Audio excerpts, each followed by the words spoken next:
Good morning, dear Dharma friends.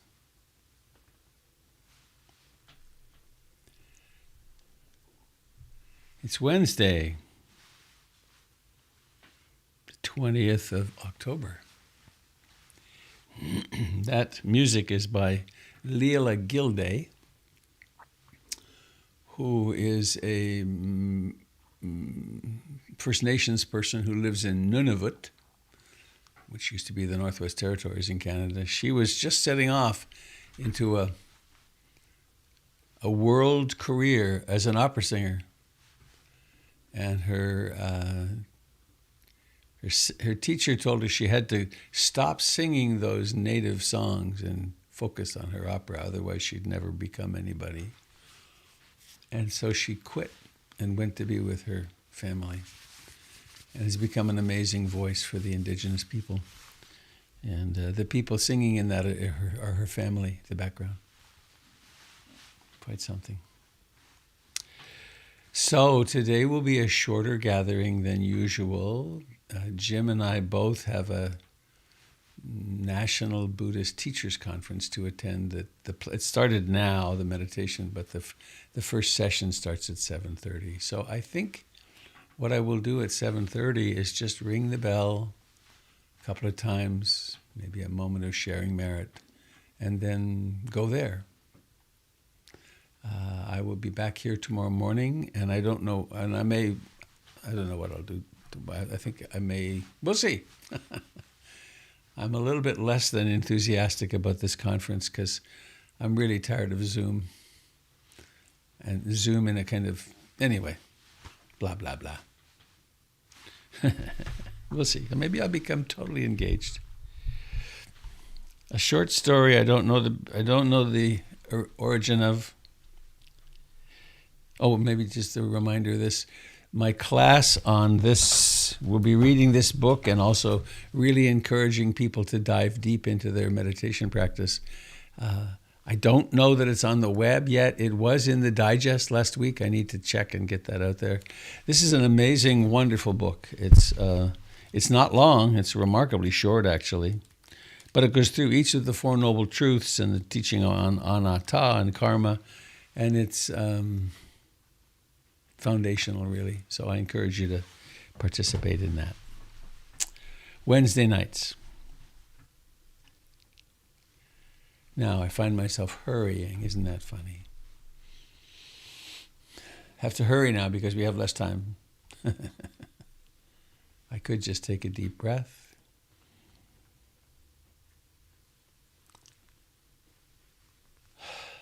Yeah, there we are. That's better.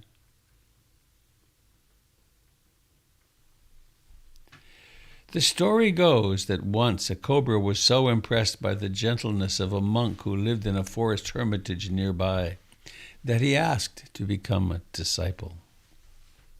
The monk agreed, and knowing that snakes can be quick-tempered, thought it appropriate to teach him metta, or loving-kindness meditation. The cobra proved to be a good student, meditating regularly and becoming more good-natured as a result. One day, while basking in the sun, he noticed a woman nearby collecting sticks for the household fire. Rather than slither away or stand erect with his hood open so as to scare her, as had been his habit, he decided to remain where he was and radiate metta to the woman. She got closer and closer until she had collected enough sticks and then began looking around for something to tie them up with. Seeing the cobra and mistaking him for a piece of vine, she picked him up by the tail, gave him a violent flick, wrapped him several times around the sticks, pulled him tight, and then tied him in a knot. Then she put the bundle on her head and walked home. When she got there, she untied the vine and threw it away. Battered, bent, and wincing with pain, the poor cobra made his way back to the hermitage and told the monk what had happened. "You tell me to cultivate metta, and this is what I get for it," he complained mournfully. The monk replied, "Just because you have metta doesn't mean you can't sometimes hiss."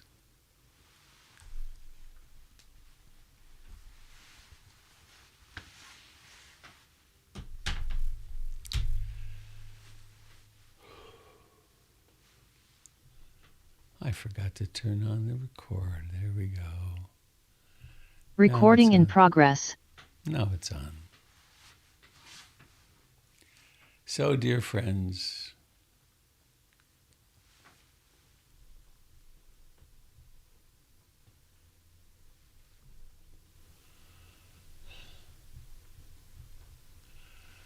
we really never know. Well, first off, I guess, is if we'll wake up. But then we do, and then there comes a moment when we move our feet off the bed and check out if we can still stand, and then that works, and then there's the morning rituals.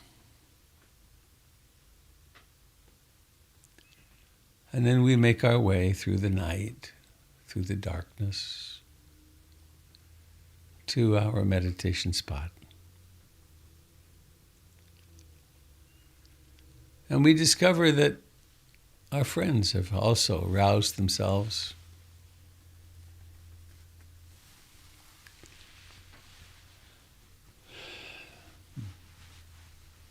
Familiar faces.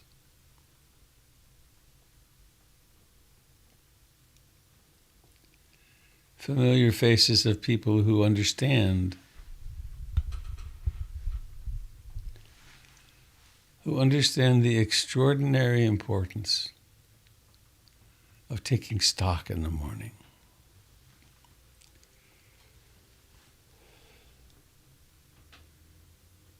There's no telling what we'll have dreamed.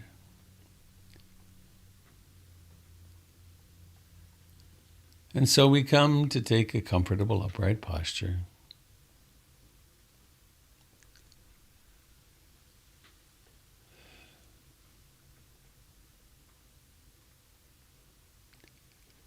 And awareness awakens in the body.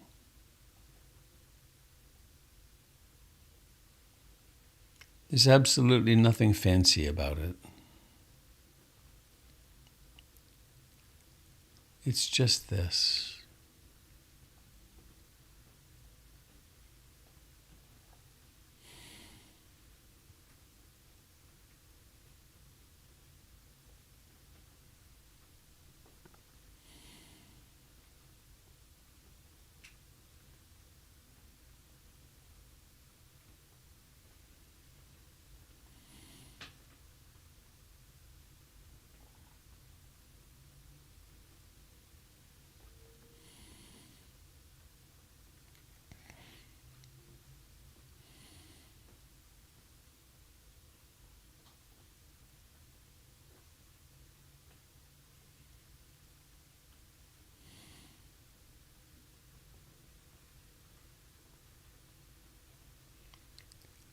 And we notice how remarkably alive the body is.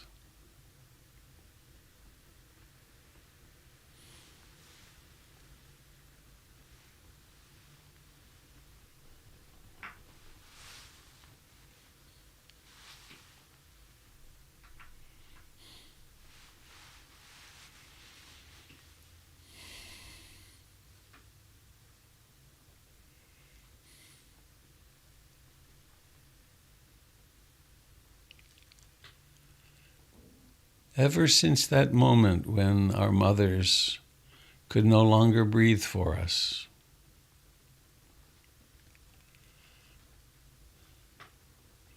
in that moment when the carbon dioxide built up in our systems and the first gasping breath took place,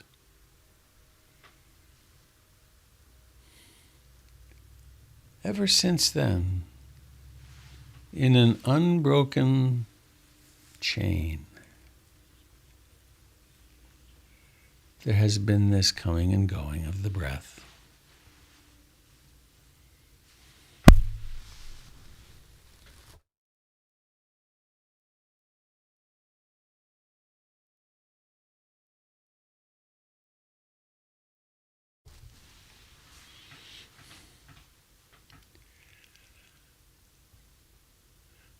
We may have many fine friends in a lifetime.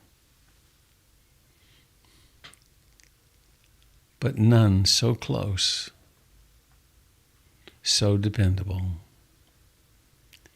as this in-breathing and out-breathing.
There is awareness and the objects of awareness, the sensations of breathing and, in fact, the life of the entire body. There may well be thoughts, emotions,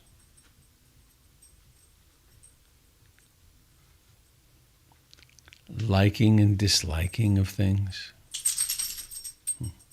sounds.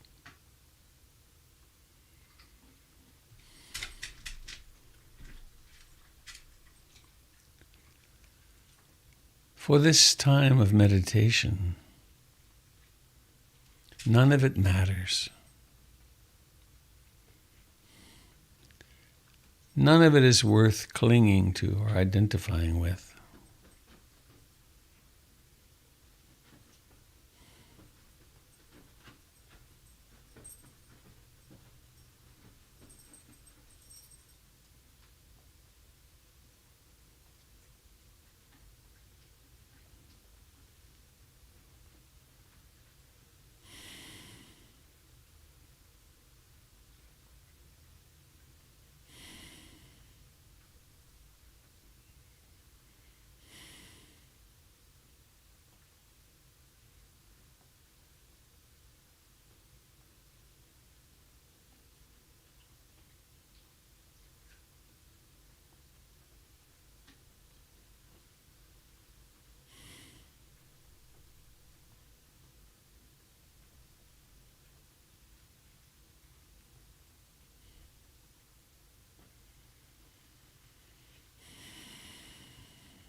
each time that mindfulness asserts itself.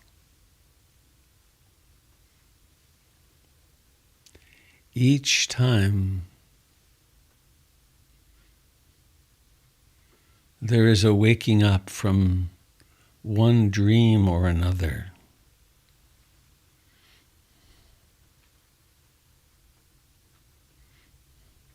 is a moment of freedom.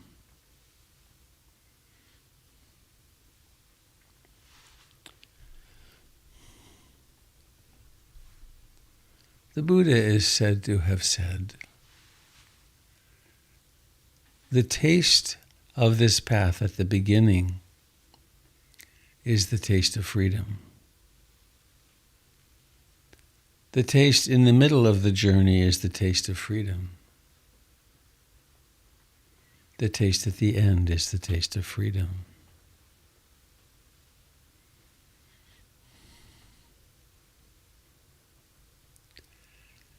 And so recognizing that each of us right now sits beneath the Bodhi tree, not preparing for some event in the future, but right now,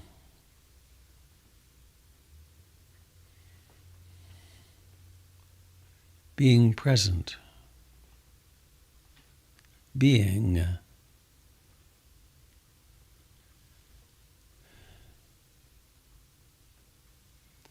As we rest in the refuge in the Buddha, the Dharma, and the Sangha,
the present moment may be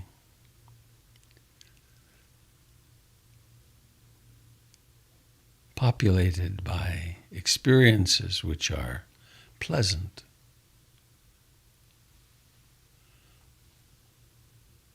Pleasant mood, pleasant sensations, pleasant thoughts, strong concentration. Or there could be an array of unpleasant. The mood could be something one doesn't like to experience.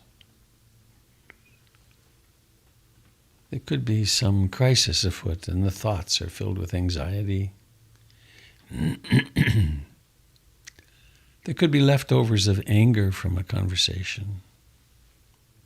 or fear.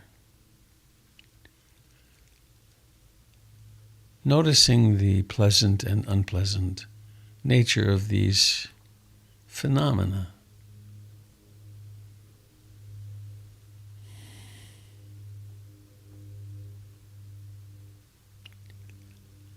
And we sit right through the middle of it.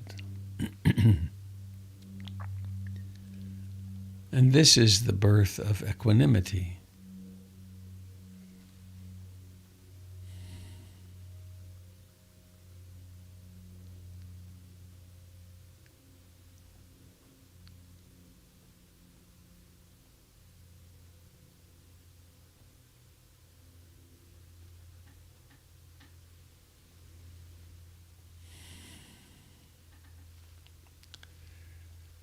And our friend the breath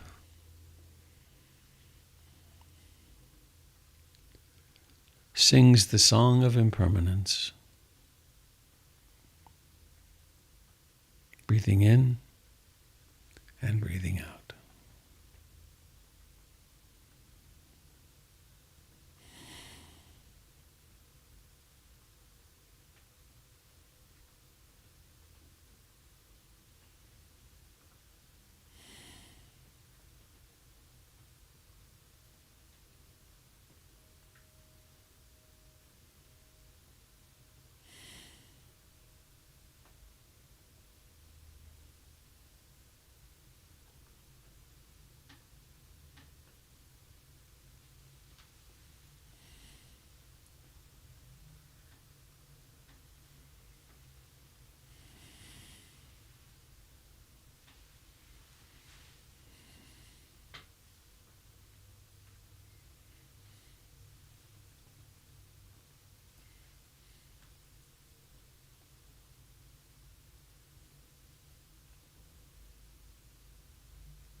In a few moments,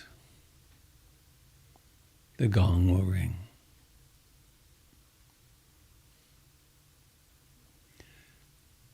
In the style of Ruth Denison, the first gong is to call us to the present.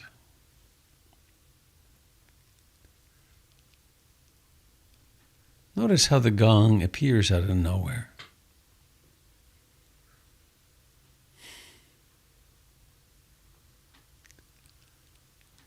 And the second gong is the initiation of the next phase of practice, which you might choose to just stay sitting for a while. Sit for an hour if you have the time, or a while.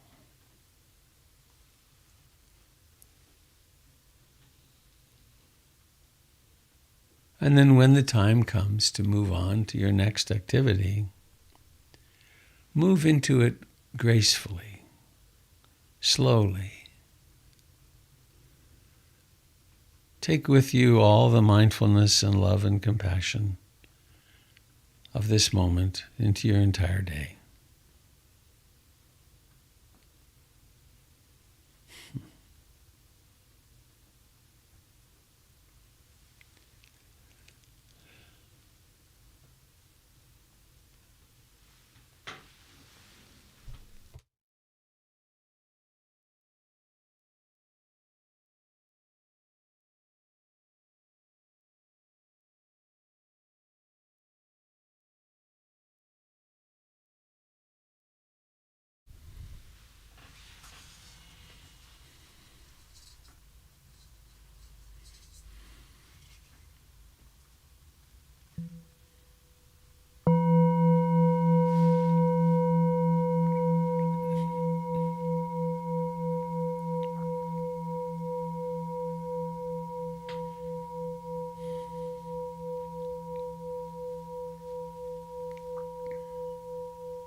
May all beings everywhere share in the merits of our practice.